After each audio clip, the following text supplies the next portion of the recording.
आपण दोन बाबीवरती आज बोलणार आहोत आणि त्याप्रमाणे निवेदन देणार आहोत. त्यामध्ये बघा, अमरावती जिल्हा किमान पेन्शन, इफेक्ट पेन्शन अमरावती जिल्हा किमान पेन्शन आणि वाढीव पेन्शन या दोनच गोष्टीवर आपण जास्ती प्रकाश टाकणार आहोत. जे 1914च्या नंतर जे लोक रिटायर्ड झाले, सेवानिवृत्त झाले, त्यांना वाढीव पेन्शन मिळाली पाहिजे. आणि दुसरा मुद्दा असा की जे लोक निवृत्त झाले आहेत आणि त्यांना पेन्शन किमान पेन्शनमध्ये वाढ देऊ शकतो ती दिली पाहिजे अशी दुसरी मागणी आहे. आता याचं जस्टिफिकेशन काय बघा. सुप्रीम कोर्टाने 4 नोव्हेंबर 22ला निर्णय दिला की 1914च्या नंतर जे सेवानिवृत्त झालेले लोक आहेत त्यांना वाढीव पेन्शन मिळाली पाहिजे. आणि ती वाढीव पेन्शन कशी असते की तुमचा शेवटच्या निवृत्तीनंतर 1914 नंतर निवृत्त झाल्यानंतर 60 महिन्याचा ॲव्हरेज म्हणजे सरासरी काढून तो तुमचा सॅलरी होत असल्यामुळे बेसिक प्लस डी पेन्शनेबल सॅलरी होत असल्यामुळे तुम्हाला आता जी काही पेन्शन मिळते त्याच्या 5 पट 10 पट ती पेन्शन मिळू शकेल असा सुप्रीम कोर्टाचा निर्णय. सुप्रीम कोर्टाच्या निर्णयानंतर 29 डिसेंबर 22ला EPFOनी परिपत्रक काढलं. म्हणजे EPFOची कशी सध्याच्या स्थितीमध्ये चलती आहे ते जे म्हणतील ते पूर्व दिशा. आता आपण इथलंच उदाहरण घेतलं तर मी त्या दिवशी आम्ही आज म्हणजे 14 तारखेला इथे धरणं धरणार आहोत. हे अर्ज दिला या ठिकाणी. मग एखादा अर्ज दिल्यानंतर कमीत कमी एक्नॉलेजमेंट द्यायला पाहिजे ना. तर इथे एवढा दरार आहे की ते जे क्लर्क आहेत किंवा ते कर्मचारी आहेत त्यांनी एक्नॉलेजमेंटच दिली नाही. एक शिक्का मारला नाही म्हणे आम्ही काही एक्नॉलेजमेंट देत नाही. दुसरी गोष्ट मला इथे आढळली, तुम्ही जर पाहिलं तर जो माणूस बसला आहे की नाही त्याच्या खाली ते हे आहे काय म्हणतात उशी आहे, पण बाकीच्या ज्या चेअर आहेत त्याच्यावर नाही आहे. म्हणजे एवढं डिस्क्रिमिनेशन या ठिकाणी आहे. आणि म्हणून थोडक्यात काय की EPFOचा एक मोठा दरार आहे असं म्हणायला हरकत नाही. आणि म्हणून त्यांचा जो कारभार आहे EPFOचा पूर्ण भारतामध्ये हा एक कल्ली कारभार आहे.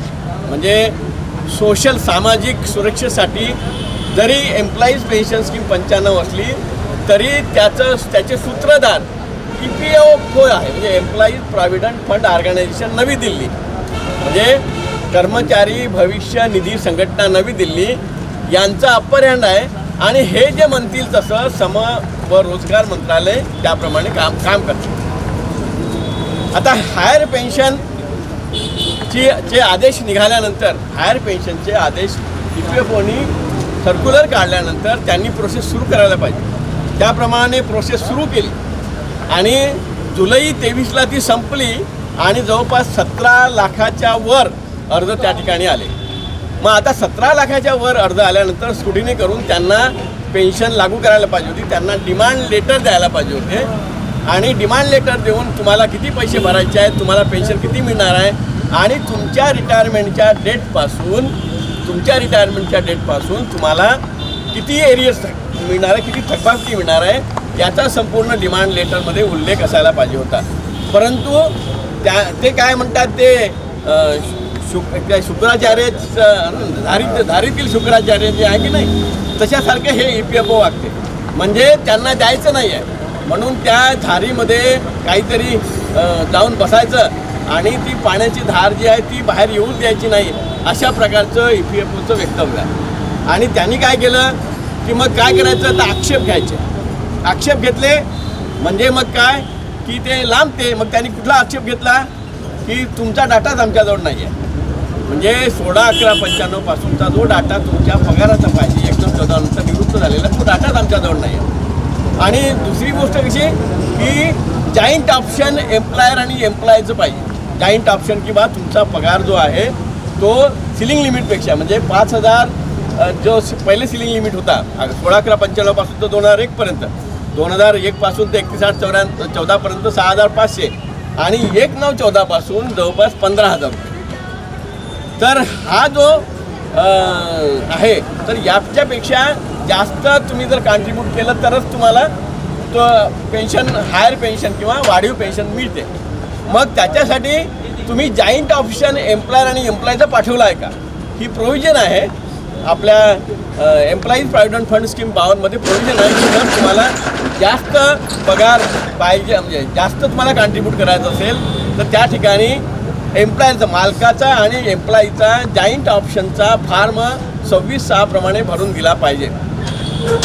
मग आता अनेक लोकांनी तो फॉर्म भरून दिला नाही आहे. त्यांचा जरी पगार जास्त असला या सिलिंग लिमिटपेक्षा तरी अनेकांनी फॉर्म भरून दिला नाही. मग अनेकांनी फॉर्म साहेब तिकडे गप्पा चालू आहेत का काय नंतर करा ना नंतर थोड्या वेळाने ऐकून घ्या. तर अशा प्रकारे त्यांनी ऑब्जेक्शन घेतलं की जॉईंट ऑप्शन पाहिजे.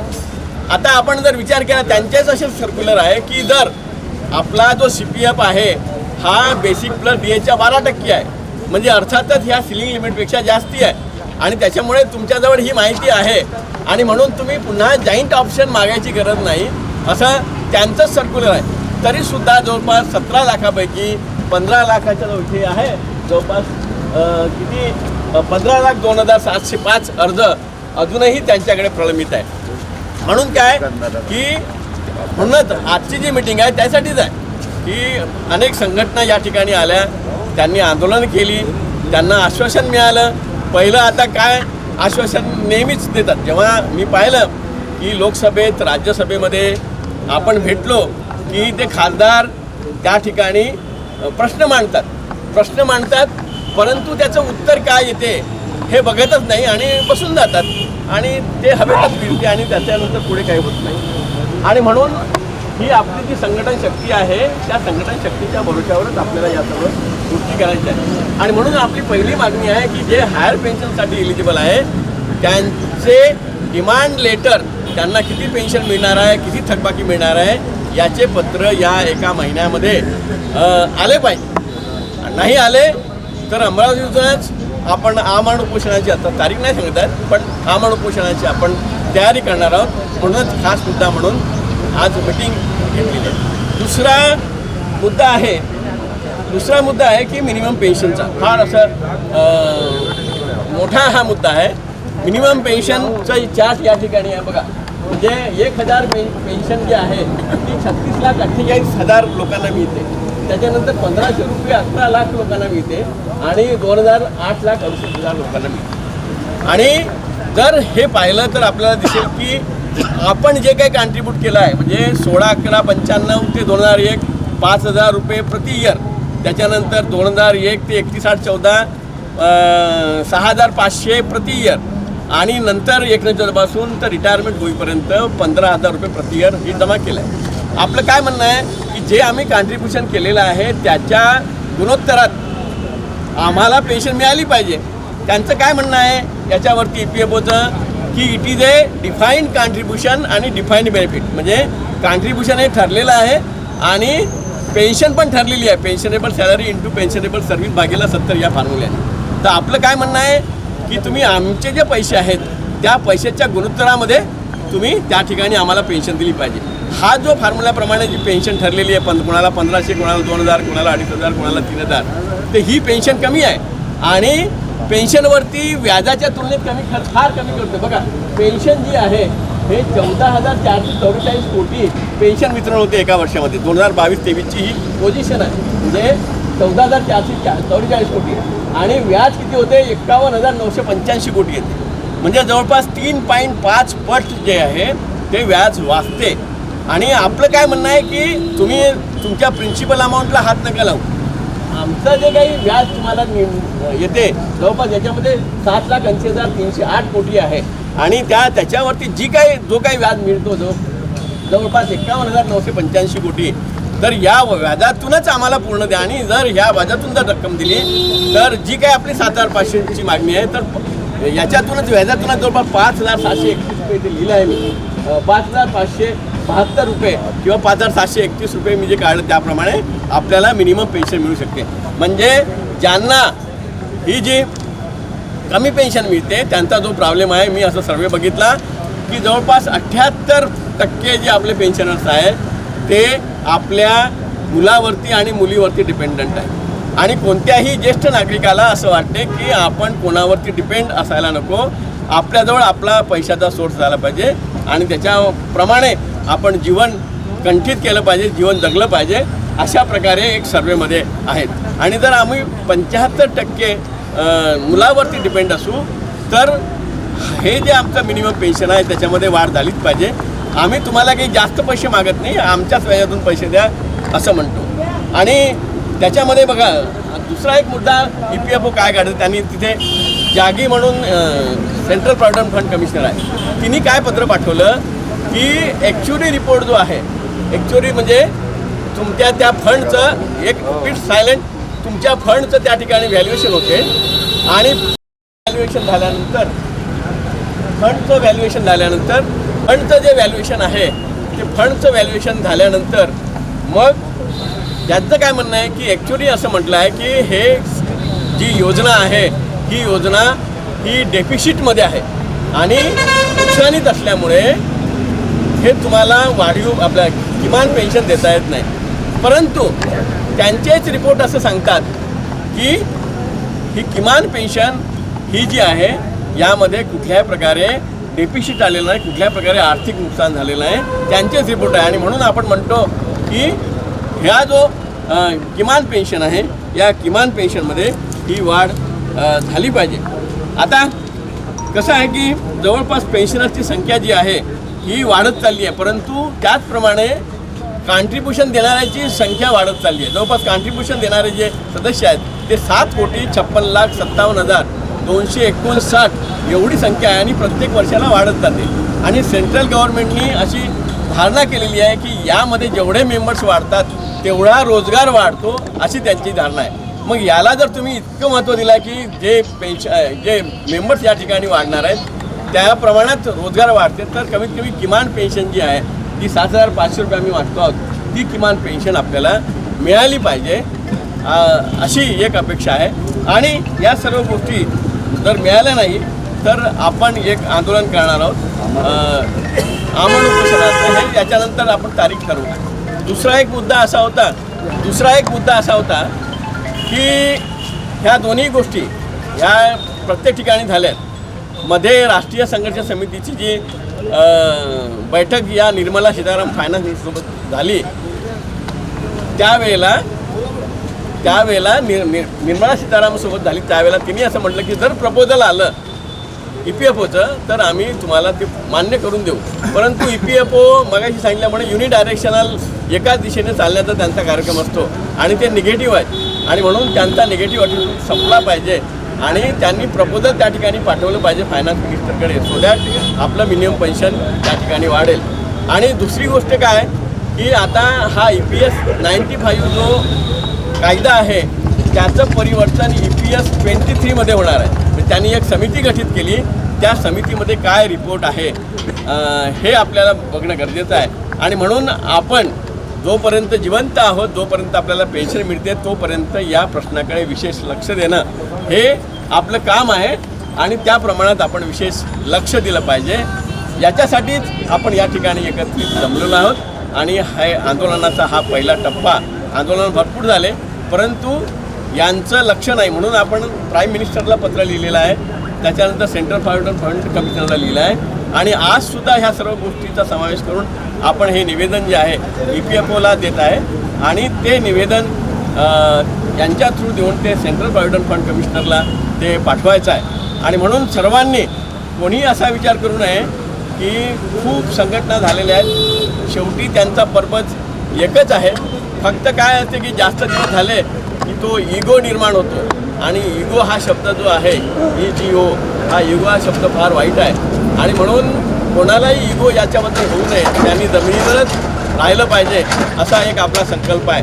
दुसरा असा मुद्दा एक होता की तो महत्त्वाचा मुद्दा आहे की सध्या महाराष्ट्रामध्ये ह्या आपल्या ज्या 2 मागण्या आहेत त्या 2 मागण्याबद्दल महाराष्ट्राने आश्वासन द्यावं, कारण महाराष्ट्रामध्ये सध्या इलेक्शनचे वारे सुरू आहेत आणि आता आज उद्यामध्ये कदाचित आचारसंहिता लागेल. आणि आपण असा एक विचार केला होता की महाराष्ट्रात ही जी टर्ब्युलंट सिच्युएशन आहेत हे संपूर्ण जरा कोणता पक्ष सत्तेवर येईल हे आज काही सांगता येत नाही आणि म्हणून याचा फायदा घेता येईल का आणि आपण सर्व महाराष्ट्रामध्ये उमेदवार या विधानसभेसाठी उभे करायचे का आणि उभे करायचे असतील तर मग त्याच्यासाठी काय योजना करायची असा एक प्रस्ताव तो होता. आणि त्याच्यामुळे समजा जर सत्ता पक्ष जे आहे BJP किंवा युती सरकार यांनी जर कॉग्निझन्स घेतला आणि आम्हाला आश्वासन दिलं की नाही तुम्ही काही करू नका, आम्ही तुमच्या ज्या मागण्या आहेत, कारण सध्या देवेंद्र फडणवीस एक आहे, हे पॉवरफुल माणूस आहे.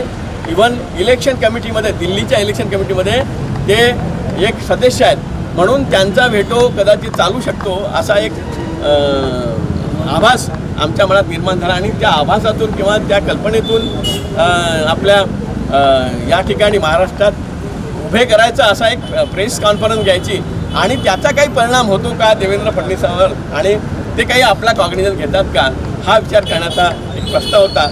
परंतु ते विचाराधीन आहे, अजूनपर्यंत त्याच्यावरती फायनल स्वरूप आलं नाही आणि अंतिम स्वरूप झालं तर आपल्याला कळवता येईल. आणि महाराष्ट्रामध्ये प्रत्येक जिल्ह्यामध्ये जे काही मतदारसंघ आहे विधानसभेचे त्या ठिकाणी आपण उमेदवार उभे करण्याचा प्रयत्न करणार आहोत. तसा प्रयत्न आपला आहे. त्याच्यामुळे संघटना कोणत्याही असल्या तरी एकच आपली मागणी आहे की पेन्शनमध्ये सुप्रीम कोर्टाच्या निर्णयाप्रमाणे वाढ झाली पाहिजे आणि त्याच्यानंतर किमान पेन्शनमध्ये तुम्ही देऊ शकता हे स्पष्ट आहे. आणि त्याच्यामुळे या ठिकाणी ती पेन्शन किमान पेन्शनमध्ये वाढ मिळाली पाहिजे. नाही तुम्हाला जमत तर कमीत कमी व्याजाच्या रकमेतून द्यायला पाहिजे.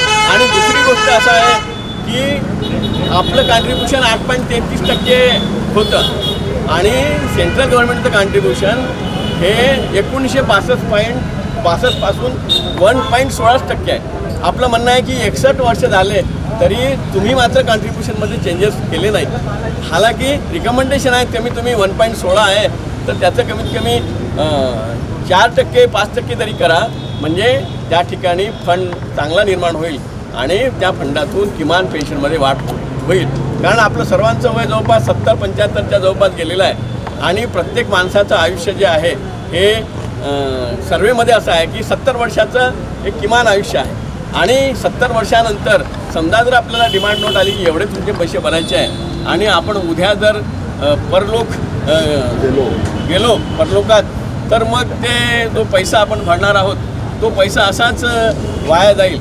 आणि म्हणून जास्तीत जास्त किमान पेन्शनमध्ये वाढ झाली पाहिजे हा प्रयत्न आपला चालू आहे. आणि त्या अनुषंगाने आपण हे. आणि दुसरी गोष्ट अशी की जवळपास 19,16,647 हे पेन्शनर्स जवळपास मरण पावले आहेत, स्वर्गवासी झाले आहेत.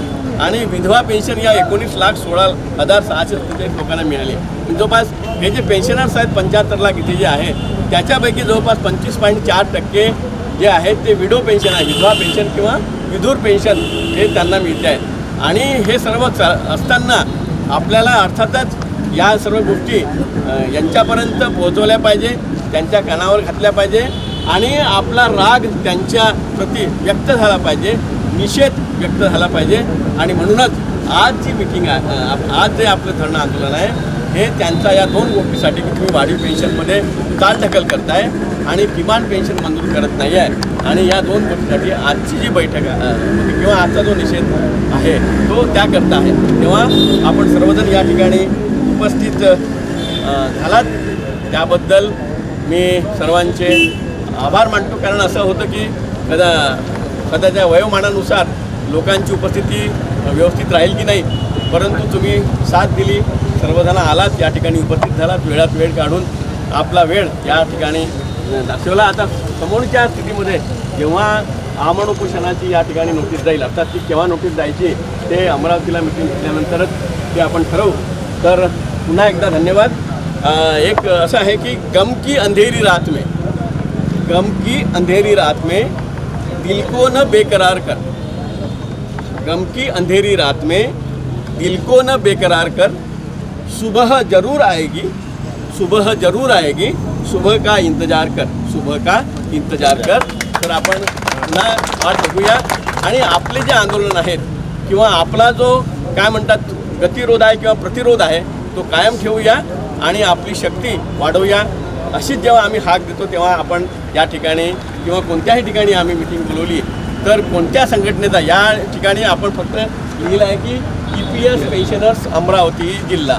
तर या ठिकाणी आपण कुठल्याही प्रकारे या तो व्यासपीठाचा आहे किंवा तो त्या व्यासपीठाचा आहे असा विचार केला नाही. हे सर्व EPS 95 पेन्शनर हे कॉमन म्हणून आपण हे ठेवलेलं आहे.